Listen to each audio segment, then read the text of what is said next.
يا أيها الرسول بلغ ما أنزل إليك من ربك وإن لم تفعل فما بلغت رسالته. Kalau kita mengingat esensi atau hakikat dari ajaran Ahlul Bait itu sangat luhur sekali. Ada satu buku terakhir yang saya beli tentang Imam Ali bin Abi Thalib alaihissalam. Menarik sekali judulnya, Ali, Justice and Remembrance kalau bahasa Inggris. Sang penulis itu memberi ciri Imam Ali dengan dua hal yang membedakan Imam Ali dengan semua selain dirinya. Yang pertama adalah al-adl. Berbicara tentang Imam Ali, kita selalu ingat penerapan keadilan dalam artinya yang paling tinggi. Yang kedua adalah zikr. Ingat kepada Allah dengan ingatan yang sangat banyak. Yang salah satunya dicatat dalam Shahifah Al-Alawiyah dengan 931 doa-doa dari Imam Ali alaihissalam. Menurut saya, dakwah-dakwah Ahlul Bait yang terlalu tergesa-gesa dan menampilkan hal-hal yang superficial atau bersifat kulit itu malah akan menghantarkan seluruh umat ini menjauhi apa yang tadi disebutkan tentang Imam Ali itu. Sangat jauh dari keadilan dan makin jauh juga dari zikir. Alih-alih kita mengajak saudara-saudara kita kaum Sunni itu ke arah yang baik untuk meneladani Imam Ali, malah yang terjadi pertikaian. Kalau yang terjadi sudah pertikaian, artinya tidak akan ada apa-apa yang bisa kita lakukan lagi. Kembali ke judul dari buku tadi, itu memang luar biasa. Keadilan tidak lain adalah, kalau Aristoteles menyebutnya, keadilan itu bukan sebagian dari kebaikan, tapi dia summum bonum of all goods. Artinya totalitas integral dari kebaikan atau kebaikan puncak. Nah, kemudian kita juga melihat zikir-zikir atau doa-doa yang diajarkan Ahlul Bait Nabi alaihissalam, semua ini kalau di kalangan para sufi ini adalah zikir para mahaguru mereka ya. Misalnya doa Yaumul Arafah, Imam Husain, kemudian berbagai doa-doa yang lain yang kandungannya sangat luar biasa sekali. Bagi kita yang sangat penting menurut saya adalah bagaimana untuk menggerakkan seluruh umat ini, kita semua, internal, keluarga kita, maupun kalau bisa ya saudara-saudara kita, kaum Ahlussunnah yang ada di sekitar kita. Tidak, itu adalah saudara kita juga yang harus kita sayangi, untuk menarik ini semua dari kegelapan ke cahaya, mengikuti cahaya Rasulullah SAW dan Imam Ali alaihissalam dan para keturunannya yang suci. Menurut hemat saya yang paling penting ini adalah sebuah gerakan sistematik untuk pencerahan pemikiran. Jadi ini kembali ke misi Jabi, jihad intelektual, menjadikan diri kita dan keluarga kita dengan disiplin diri betul-betul mengisi vakum-vakum moral yang sudah ada di Indonesia. Kalau di Indonesia ini yang paling langka adalah integritas atau kejujuran. Bagaimana kita memasukkan nilai-nilai keluhuran dan kejujuran yang diajarkan Ahlul Bait sedalam mungkin dalam kehidupan kita sehari-hari maupun di komunitas kita, dan juga nilai-nilai yang lain. Said Haidar Amuli pernah mengatakan bahwa kalau setiap peribadatan itu dibagi syariat, torekoh, dan hakikoh, ada sholat, ada haji, dan lain-lain. Menarik ketika menyebutkan jihad, Beliau menyebutkan hakikat jihad adalah ghuzul fikri, adalah pertarungan pemikiran. Kesabaran kita dalam selalu ingin mencerahkan umat itu ternyata adalah hakikat dari salah satu pokok ajaran agama yang paling penting, yaitu jihad. Nah, barangkali itu yang menjadi poin penting. Sebaliknya, nah, kalau kita lihat dari satu sisi, ya, yang tadi diceritakan Ustaz Jalal itu salah satu contoh kecil ya. Ternyata itu tidak kecil, memang banyak di mana-mana. Teman-teman kita ini yang kalau Jumatan itu malah ngerokok bersama di depan pesantrennya misalnya, untuk menunjukkan bahwa mereka tidak Jumatan. Atau misalnya ada yang mengatakan dalam dakwah-dakwah mereka begitu ya, sebut orang yang paling kejam di dunia sekarang, ya sebutlah di Indonesia siapa. Dia Pak menimpali, tapi Abu Bakar jauh lebih kejam lagi gitu. Wah, itu dahsyat sekali itu ya. Itu menurut saya ini sebuah pendekatan yang sudah ditinggalkan oleh Imam Khomeini, quddasallahu sirrahu. Marja kita yang satu itu memang luar biasa. Beliau mengharamkan untuk menggunakan turbah Imam Hussein selama di Mekah dan Madinah, Al-Haramain. Itu haram kita sholat di atas turbah demi persatuan Islam. Bukan pilihan, Ustaz ya? Iya. Haram. Ya, jadi kalau yang haji itu enggak. Rekan kita, salah satu tim saya di Madinah kemarin ditangkap. Wah, geger semua di sini ngedoain. Ditangkap oleh askar. Kita doain. Saya itu sholat hajat khusus. Ini di SMS nggak balas-balas, saya takut betul ya. Pas saya lihat berita di internet ada pencuri ditangkap gitu. Wah, jangan-jangan nggak mungkin lah saya bilang. Akhirnya di sore dia dilepas, tapi turbah saya dirampas dan buku doa. Ada terdakwanya yang titip turbah itu ya. Titip saking cintanya nih turbah dari oleh Ustadz Miftah dari Mashhad gitu ya. Mau dioles-oleskan lagi di Madinah malah ketangkep gitu ya. Jadi persoalan yang buat kita sangat kecil kayak turbah itu. Saya punya ponakan, itu mertuanya datang berkunjung ke rumah, lihat turbah itu, tapi pas saya tidak ada, itu disuruh sama istri saya. Tapi ibu dan keluarga ini nggak menyembah turbah ini kan, gitu katanya.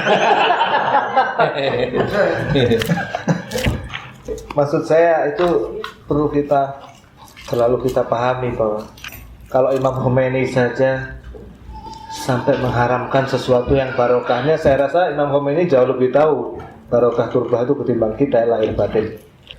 Rasanya hampir nggak ada lah amal Ahlul Bait di abad ini, mungkin 1-2 saja yang meragukan keagungan Imam Khomeini. Itu ternyata Imam pun sampai melarang dan mengharamkan turbah itu. Mungkin kita bisa melihatnya dari sisi apa alasan Imam sampai melakukan pelarangan. Menurut saya yang ada di dalamnya adalah jauh lebih wajib buat kita untuk memelihara persatuan Islam, dan dengan itu mencerahkan dari para sahabat-sahabat kita. Kalau tadinya tidak tahu bahwa Rasulullah itu punya turunan minimum, oh Rasulullah itu punya turunan toh. Itu saya alamin, saya bersahabat dengan orang 20 tahun ya, dan dia itu pimpinan salah satu tarekat zikir, punya jamaah sendiri dan lain-lain. Pimpinan tarekat zikir, bisa dibayangkan ya. Setiap malam Jumat itu atau malam Minggu pokoknya ada acara bermalam zikir penuh itu. Dan rekan saya itu juga banyak pengalaman rohaninya, orangnya baik sekali akhlaknya, tidak juga menganggap kita sesat dan lain. Kemarin waktu Idul Fitri datang ke rumah, saya hadiahin buku, salah satu saya lupa, buku tentang Ahlul Bait lah, kalau nggak salah tentang Karbala, dan cerita sedikit tentang Imam Hussein. Tiba-tiba saya kaget komentar, oh Rasulullah tuh punya turunan tau. Itu polos bener itu. Bingung saya udah hadiahin ya udah bergaul sekian lama ya, tapi memang kita nggak pernah menyinggung masalah-masalah itu. Persis ketika saya Muhammadiyah juga, saya tidak kenal Rasulullah punya turunan. Jadi ketika saya tahu Rasulullah punya turunan, bingung. Logika saya pertama, kok sampai ada turunan Rasulullah demikian banyak dan saya nggak tahu sama sekali siapa yang menyembunyikannya, begitu. Nah, jadi kembali ke yang tadi, poin yang kedua adalah dalam kita mengajak seluruh umat ini bergerak menuju cinta kepada Ahlul Bait, itu tentu perlu sebuah kearifan dan langkah yang sistematik, yang saya yakin teman-teman dengan situasi masing-masing memahami apa yang harus dilakukan ya, dan harus dilihat. Ini memang kalau kita meleset gawat ya, tapi kalau kita benar insya Allah pelan-pelan begitu ya. Di tempat saya itu di masjid ada ustadz yang dahulu teman baik Ustadz Jalan, ceramah malam Jumat pakai halu-halu, jadi dengar semua begitu ya. Terus ada salah satu haji di situ bertanya, boleh nggak menerima beras dari orang Syiah gitu ya. Itu tetangga saya muarah sekali itu semua itu, karena dia nggak pernah bagi beras ya. Yang bagi beras di situ yang paling banyak yang orang Syiah gitu. Alhamdulillah masih terus pada mau kok ambil berasnya, tapi itu kita bisa bayangkan di suatu lingkungan publik pakai halu-halu, kalau ketemu sama kita ya baik, tetap biasa senyum. Saya betul-betul, ya itu hati-hati betul bahwa memang yang namanya bahyan atau gil itu ya, kebencian itu sudah ditanamkan oleh Yazid dan Muawiyah melewati ulama-ulama bayaran selama berabad-abad itu, sampai sekarang itu belum sembuh. Bahyan betul Ustaz? Iya betul. Kebencian kepada sesama pecinta Nabi begitu ya, sampai sejauh itu. Maksud saya ini sebetulnya mungkin tetangga Pak Yosef juga, tetangga Pak Bambang, tetangga Mas Trasno, tetangga semua yang hadir di sini itu mungkin dari 100 tuh masih ada beberapa yang nggak tahu jumlahnya, yang menanam kebencian yang sangat luar biasa sekali ke para pecinta Ahlul Bait alaihimussalam. Apabila kita tidak sikapi secara bijak, kita nggak strategis, itu sangat berbahaya sekali. Sekarang yang saya lagi rada-rada gembira dan mikir kok bisa gitu ya, Pak Ahmad Hajar Sanusi deh.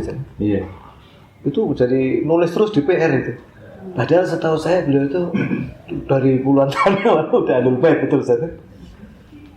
Ya saya melihat tuh bagaimana cara beliau menyisipkan Imam Ali Zainal Abidin atau siapa itu luar biasa. Nah itu barangkali menjadi acuan yang baik ya. Saya pernah ngobrol sama seseorang, siapa bilang Ahlul Bait di Indonesia itu sama dengan di Iran dan di Irak? Kaget, emang beda? Ya jelas beda, itu tambah kaget lagi. Memperkuat bahwa ijab itu anti wilayatul faqih. Padahal maksud saya bukan itu. Saya bilang kalau Ahlul Bait di Indonesia itu tahu Bukhari, tahu Muslim, tahu Tirmizi, tahu hadis-hadis riwayat dari Kutubus Sittah. Rata-rata masuk Ahlul Baitnya kan begitu jalurnya gitu ya.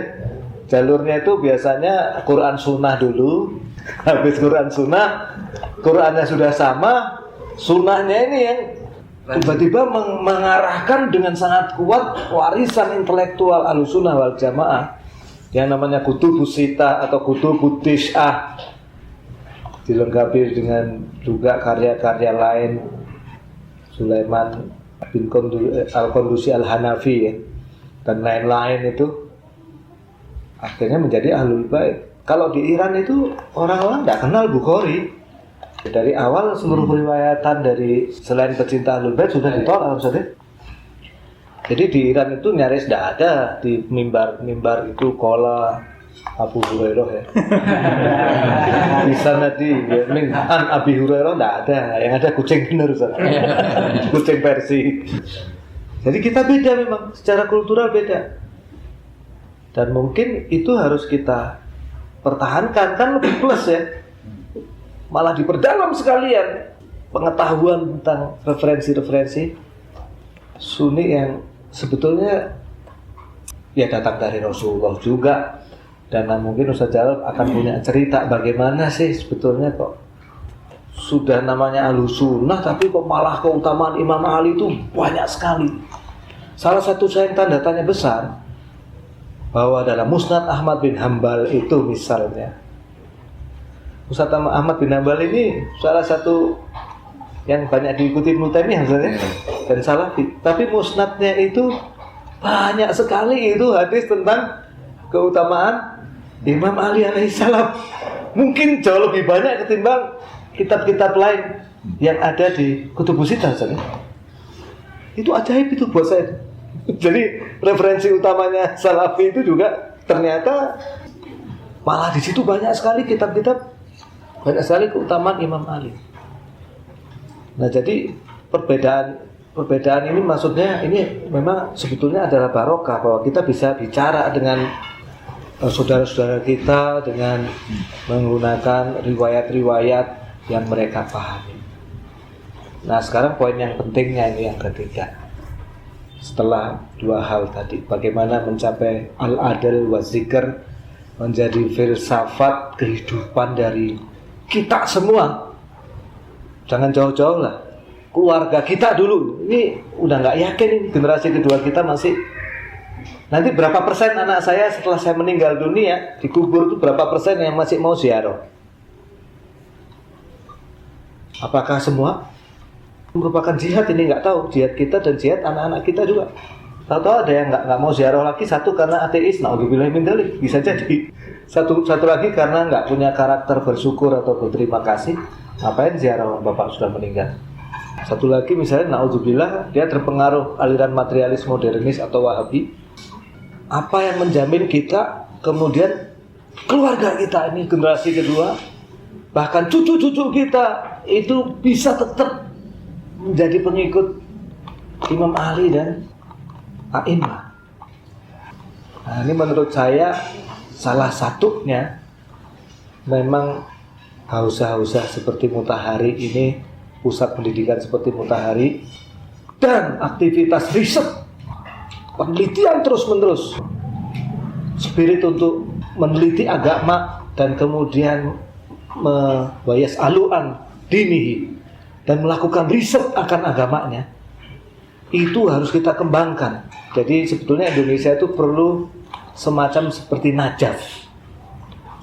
Tapi nggak tahu jadinya apakah 100 tahun lagi atau 200 tahun lagi, nggak tahu. Tapi tanpa spirit itu kita nggak akan bisa bertahan. Karena mau tidak mau, suka atau tidak suka, kita semua ini berdiri di atas argumen.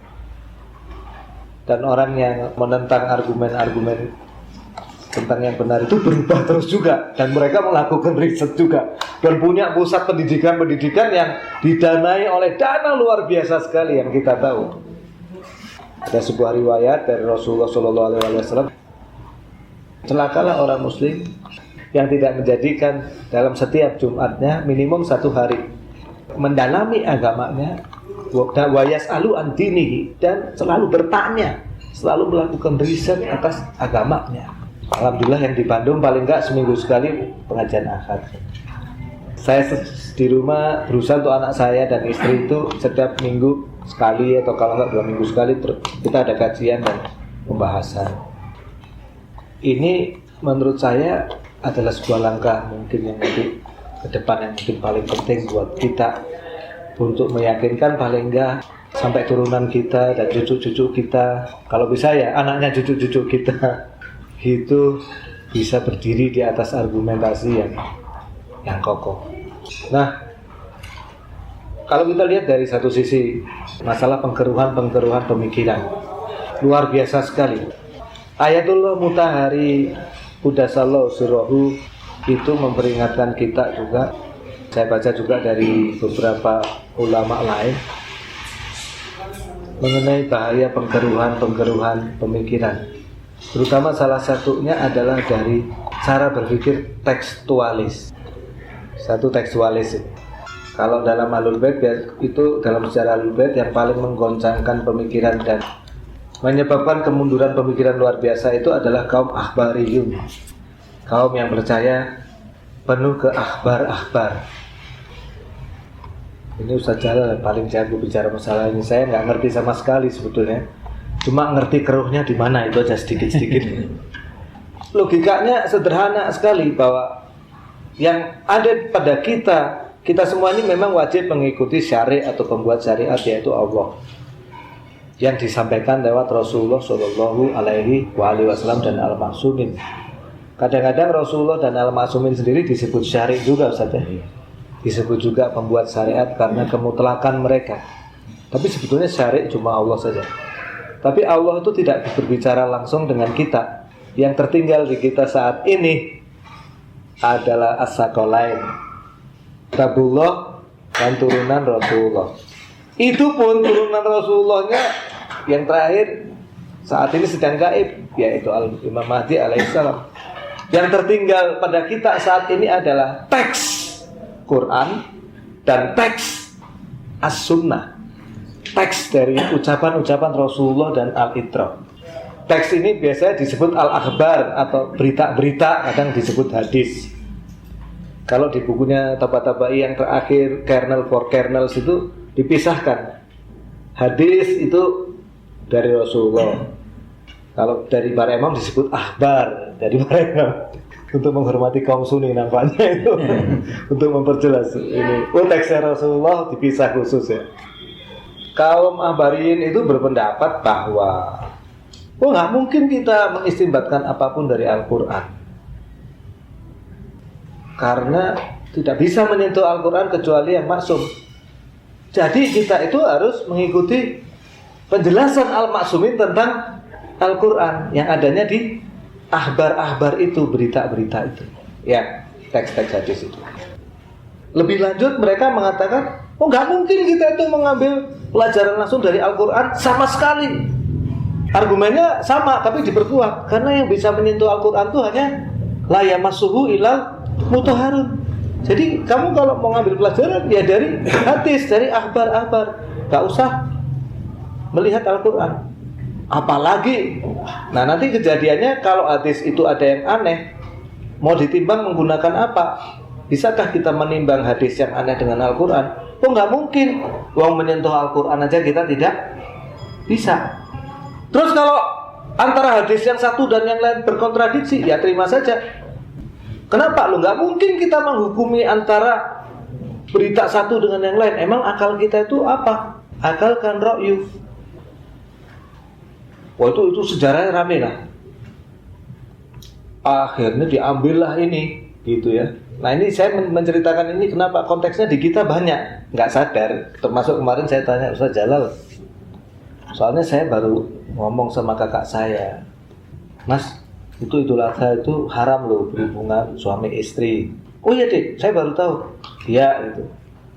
Terus saya ragu sendiri kan. Saya dulu baca di kitab apa udah yakin banget. Saya tanya Ustaz Jalal. Menurut Ustaz Jalal itu hadisnya dhaif. Mungkin di antara kita banyak yang sudah baca, saya juga. Karena kitab yang nyebar ini tidak dipilah. Kitab usuli, kitab ahbari, tidak ada. Nah kalau mas yang itu nggak bermasalah, sebetulnya itu diterapkan. Kita yakin haram itu nggak ada masalah. Tapi dalam ahbar itu ada banyak juga yang prinsip dan nanti bisa seolah-olah menimbulkan perbedaan di kalangan kita sendiri juga. Kemarin yang saya perlihatkan ke Ustaz Jalal yang terakhir mengenai hadis-hadis dalam Furu'ul Kafi mengenai nasib seorang anak yang meninggal pada usia dia belum balik, itu bagaimana? Itu uraian di hadis yang kita baca itu aneh sekali. Saya nggak percaya. Saya tanya Ustaz Jalal, beliau juga nggak percaya ternyata. Itu baru satu contoh, masih banyak lagi yang lain. Sehingga sebagian ulama ada yang mengatakan dari Al-Kafi itu hanya 20% kira-kira berita atau akhbar yang bisa dipergunakan gitu. Nah, tekstualis ini misalnya kemana-mana mengutip hadis-hadis tentang keutamaan mut'ah gitu ya. Tapi hadisnya itu yang sudah nggak masuk akal sama sekali itu ya. Saya pernah dengar itu, macam-macam itu.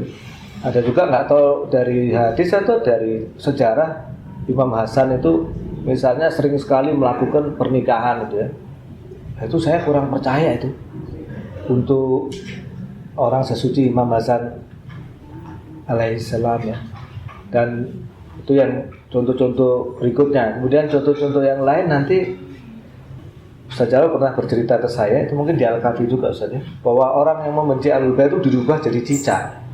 Nah ini anehnya selaras dengan ada hadis-hadis aneh dari Sunni juga yang menyebabkan sebagian dari teman-teman pesantren itu aktivitas utama malam Jumat itu berburu cicak.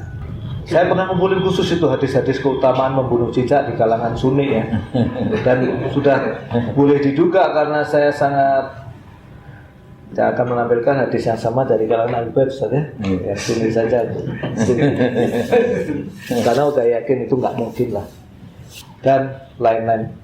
Tapi sebetulnya masalah tekstualisme ini nanti ada banyak cabangnya. Namun itu mudah diucapkan. Kalau sudah ketemu ustadz-ustadz yang membaca banyak hadis-hadis ya, dan akhbari betul-betul itu, waduh memang repot sekali kita. Barusan Ustadz Babul Ulum hilang ya. Beliau sedang menerjemahkan Al-Kafi, sudah selesai 1 jilid dari 8 jilid. Itu juga sudah menemukan hadis-hadis yang memang perlu diberi catatan, karena seolah-olah mengandung muatan ada tahrif dalam Al-Quran, ada perubahan dalam Al-Quran. Kenapa itu sampai terjadi dalam akhbar itu ya, kita sangat masuk akal, karena yang maksum adalah sampai dengan sumber dari berita itu.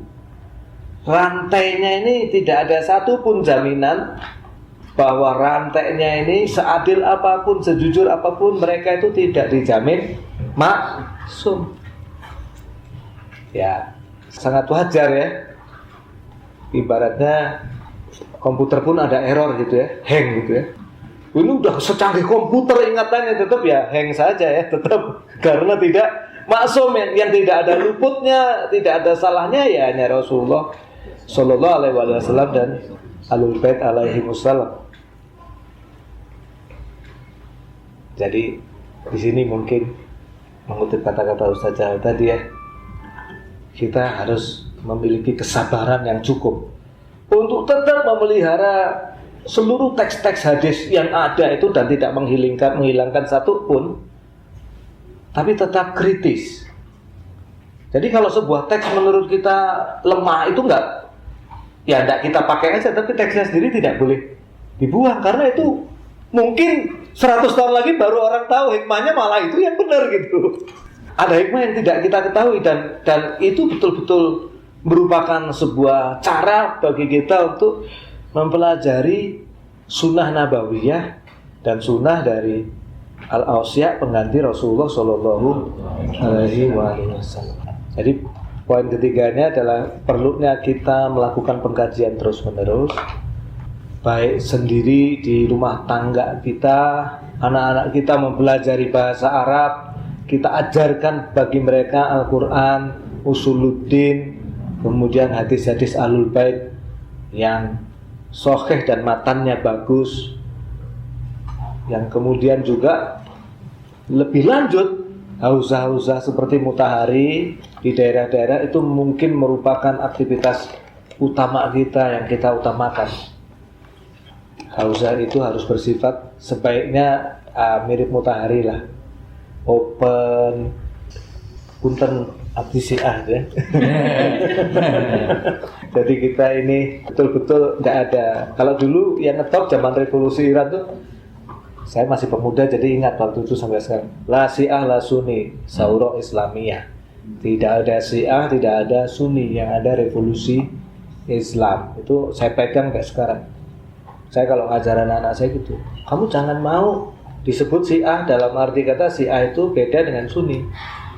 Kalau saya menggambarkan Syiah itu, kalau Sunni itu lingkaran besar, Syiah itu lingkaran intinya. Jadi kalau Islam itu lingkaran besar, Syiah itu lingkaran intinya. Kita jangan mau diposisikan di luar.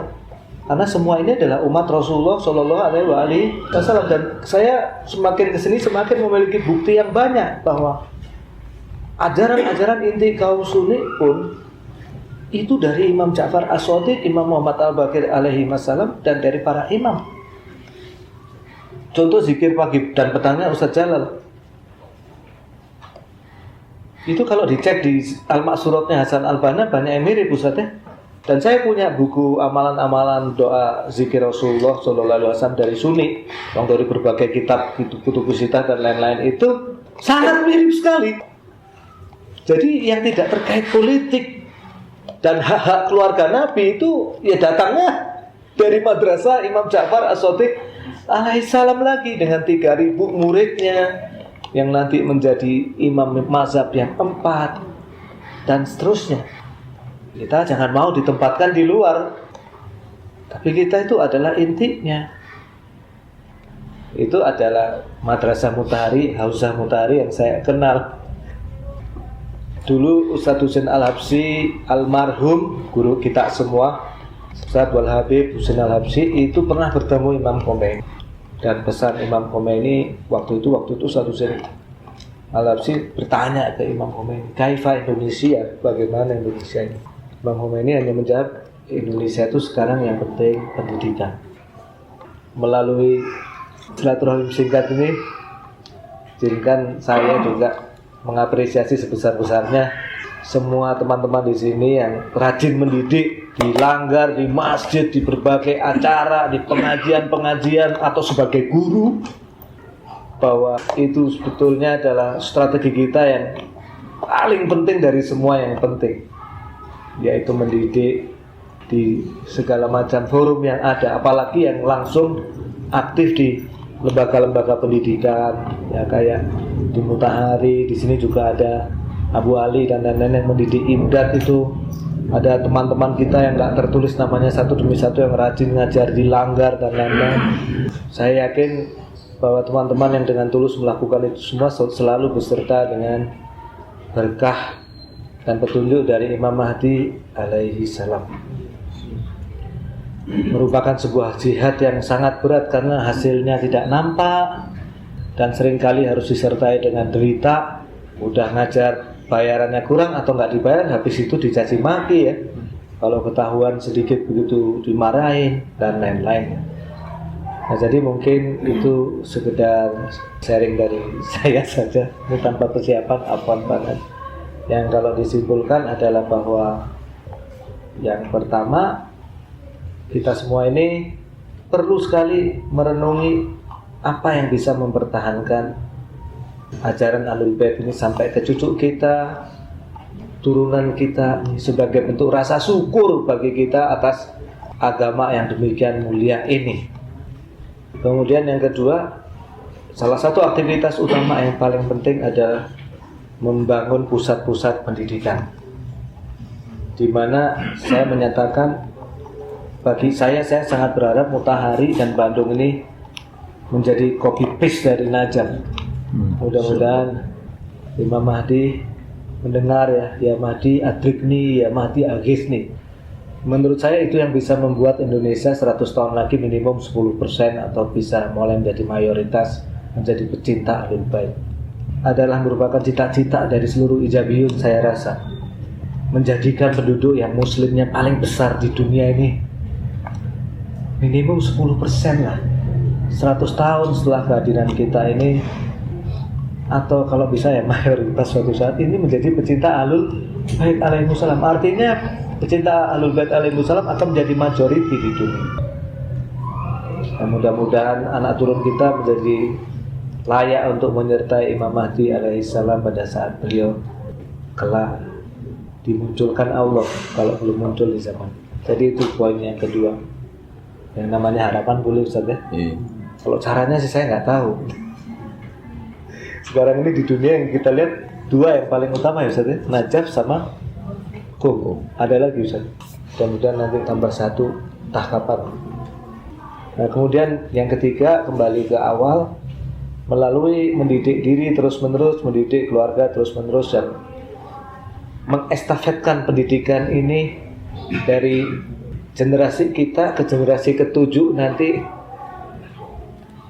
ya kalau kita ini pemahaman tentang ajaran Imam Ali dalam keadilan dan zikir ini masih minim, bangsa kita ini dipenuhi kekotoran di mana-mana, mudah-mudahan setidaknya berapa generasi lagi, ketujuh nanti akan muncul generasi-generasi Indonesia yang seperti Hizbullah.